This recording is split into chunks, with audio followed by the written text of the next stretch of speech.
Halo guys, selamat datang kembali.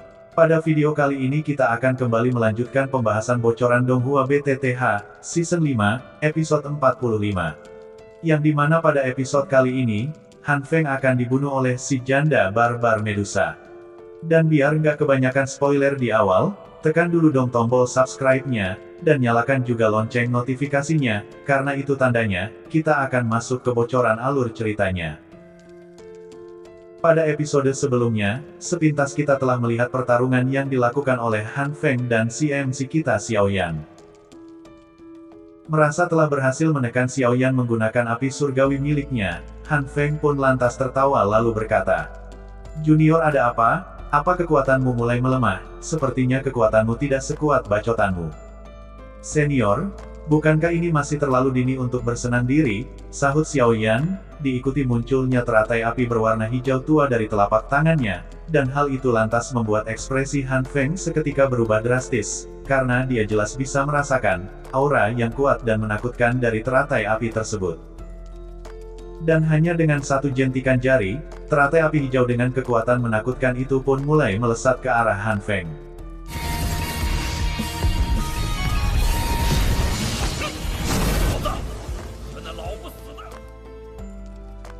Menanggapi serangan tersebut, Han Feng pun segera merilis api hati laut miliknya, yang perlahan mulai berubah bentuk menjadi binatang besar menyerupai singa berekor kalajengking berwarna biru tua, diikuti munculnya gelombang yang juga berwarna biru tua. Namun, dengan munculnya binatang serta gelombang tersebut, membuat wajah Han Feng seketika menjadi pucat karena telah menghabiskan cukup banyak doki untuk merilis teknik yang disebut binatang ajaib hati laut, yang berasal dari api surgawi miliknya, yang dapat memadat dan berubah ke bentuk apapun. Melihat binatang berwarna biru tua itu, Xiao Yan tampak sedikit terkejut, karena ia sendiri tidak pernah menyangka, hanya dalam waktu 2 tahun, pengendalian Han Feng atas api surgawi miliknya telah mencapai tahap ini, yang bahkan Xiao Yan yang telah berhasil menggabungkan 2 jenis api surgawi pun, belum mampu untuk memadatkannya menjadi bentuk binatang yang kompleks seperti ini. Saat kedua jenis api surgawi itu berbenturan, seketika terjadi ledakan keras, dengan suhu panas yang menyebar ke seluruh wilayah pertempuran, membuat para ahli dari Aliansi Hitam dan Akademi Jianan yang merasakan panas yang dapat membakar wilayah sekitar pun, seketika menghentikan pertempuran lalu berlari ke segala arah. Karena faktanya, jika energi hasil dari ledakan ketiga jenis api surgawi itu sampai menyentuh tubuh mereka, kemungkinan tubuh mereka akan menjadi abu. Di sisi lain, Ketua Logam Bersaudara yang sedang menghadapi Ketua Su pun ikut menghentikan pertarungan, lalu bergegas menjauh agar tidak terkena dampak dari ledakan energi. Melihat hal itu, Ketua Su pun tersenyum dingin sembari berkata, "Aku benar-benar telah meremehkan bocah kecil yang benar-benar mampu melawan Han Feng. Aku jadi semakin ingin tahu, di antara mereka siapa yang akan menjadi pemenangnya," gumam Su Qian, sembari melihat ke arah fluktuasi badai api dengan kekuatan yang menakutkan.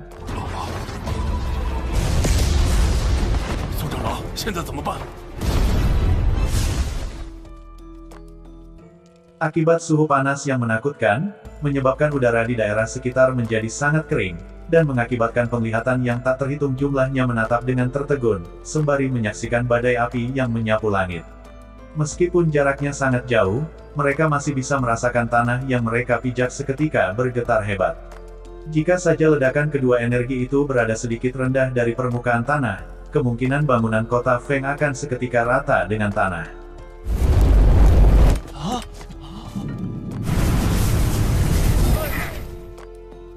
Di sisi lain, Lin Yan yang melihat fluktuasi energi itu dari kejauhan, seketika menyeka keringatnya sembari berkata, "Xiao Yan, kekuatan orang ini benar-benar telah menjadi semakin menakutkan. Hanya dalam waktu 2 tahun yang singkat, siswa baru yang harus memanggil kita dengan sebutan senior, sudah memiliki kekuatan untuk bersaing dengan seorang penguasa di wilayah sudut hitam." Di saat yang sama, Xiao Li yang juga melihat hal itu, ekspresinya sedikit khawatir ketika dia menyaksikan badai api menutupi seluruh langit. Meskipun dia memiliki kepercayaan pada Xiao Yan, dia tidak bisa menyembunyikan perasaan cemas akan keselamatan Xiao Yan. Karena bagaimanapun, Han Feng itu bukanlah orang biasa, yang selama 2 tahun dia berkerumun di dalam wilayah sudut hitam. Dia telah berulang kali mencari informasi tentang aliansi hitam yang dipimpin oleh Han Feng, namun dia sendiri tidak pernah menerima informasi tentang Han Feng yang telah memasuki kelas Douzong. Xiao Yan, sebaiknya kau baik-baik saja.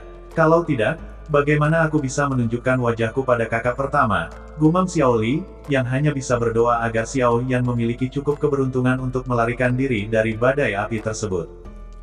Beberapa saat setelahnya, badai api yang menyebar akhirnya mulai berangsur-angsur menghilang, hingga membuat orang-orang saling pandang dengan ekspresi bercampur aduk, karena belum melihat sosok manusia pun di dalam badai api yang berangsur menghilang.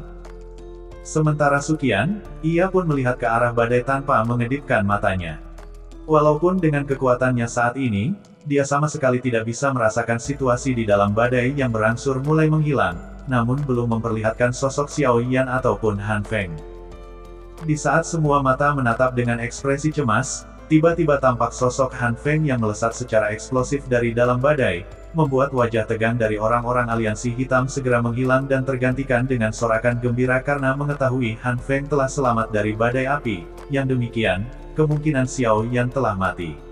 Dan dengan kemenangan ini sudah dipastikan, bahwa pasukan dari Akademi Dalam akan segera mundur, dan organisasi mereka pun akan makin ditakuti oleh organisasi lainnya.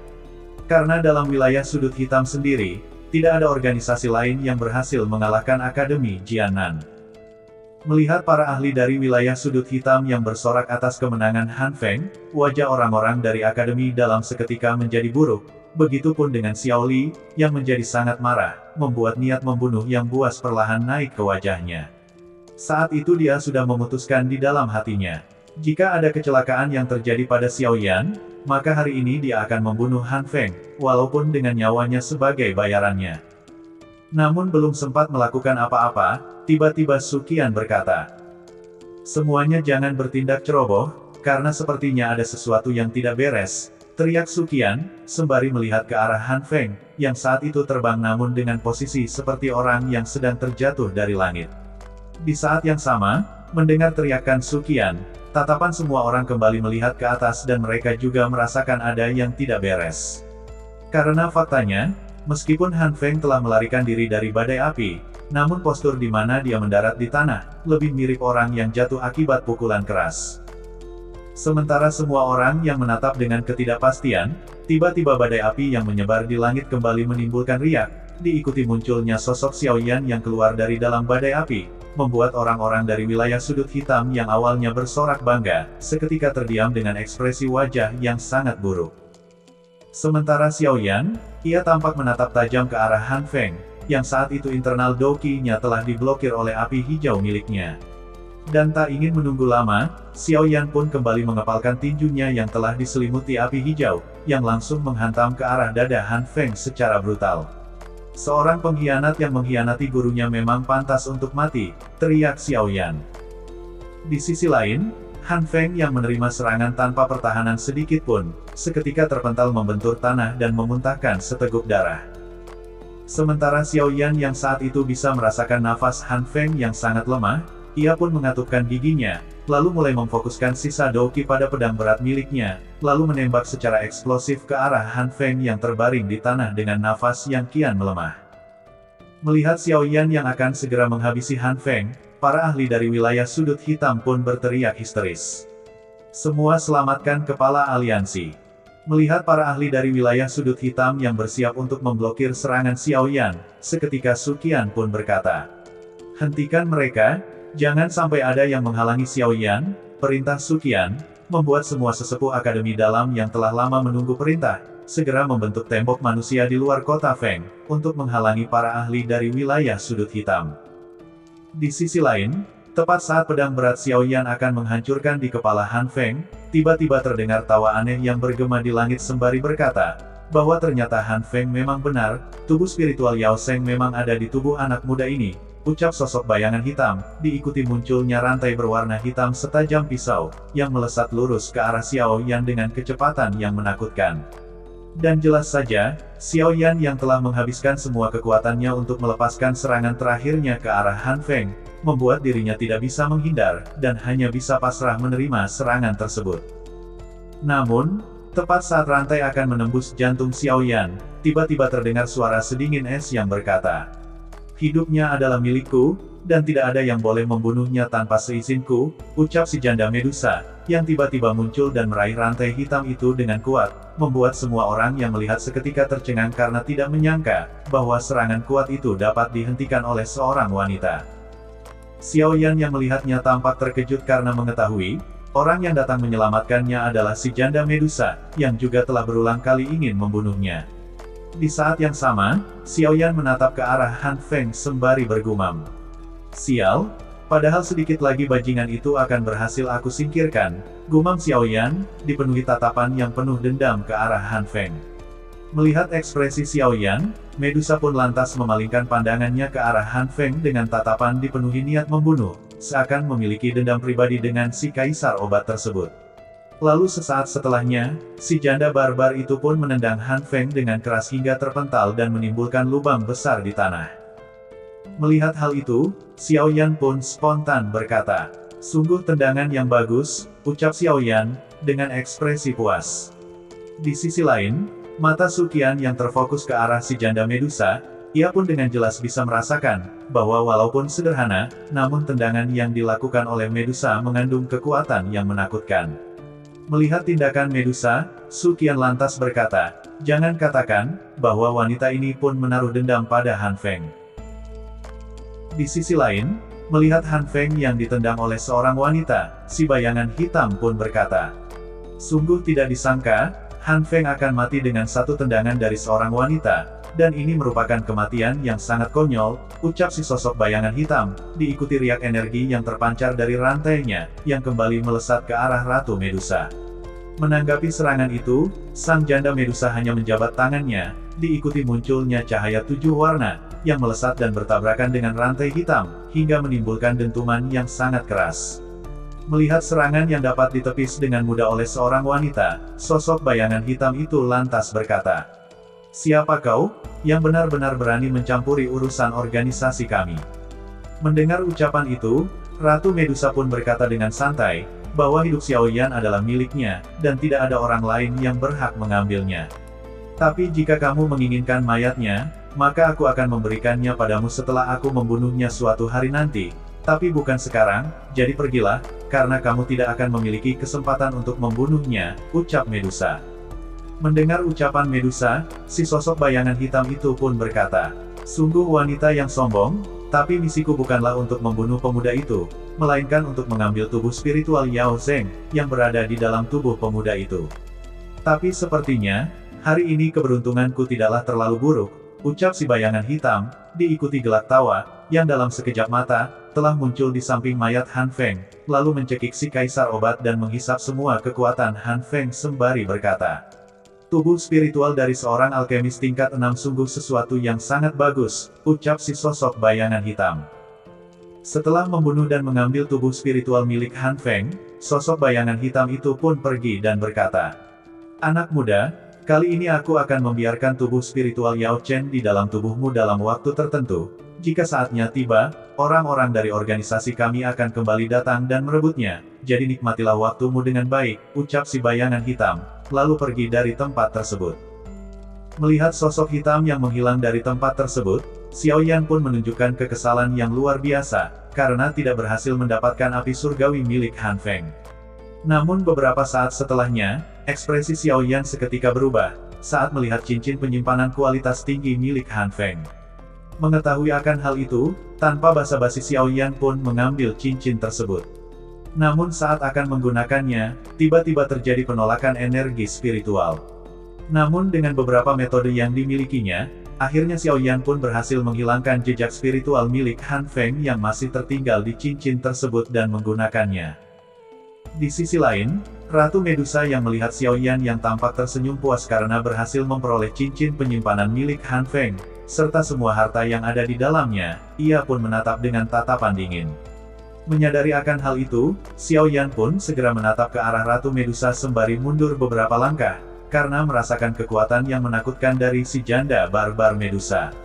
Sesaat setelahnya Xiaoyan pun berkata, "Yang mulia, terima kasih banyak karena telah menyelamatkanku, dan aku Xiaoyan, akan selalu mengingatnya," dan jika diberi kesempatan, di masa depan aku pasti akan membalasnya, ucap Xiaoyan, namun kata-kata itu diabaikan oleh si Ratu Barbar, yang langsung mengangkat tangannya untuk menyerang Xiaoyan.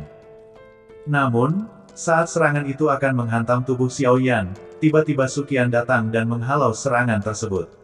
Kawan, bolehkah aku tahu siapa dirimu, dan bisakah kau memberitahukan namamu, ucap Suqian.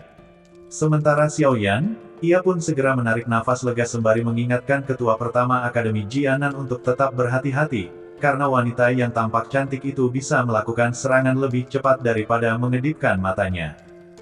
Mendengar ucapan itu, Suqian pun terperangah kaget, karena bagaimana bisa, Xiaoyan yang telah mengetahui kemampuan dan kekuatan Medusa bisa memprovokasi wanita cantik, yang dapat memaksa mundur seseorang dari Aula Jiwa, yang merupakan organisasi yang sangat misterius hanya dengan satu serangan.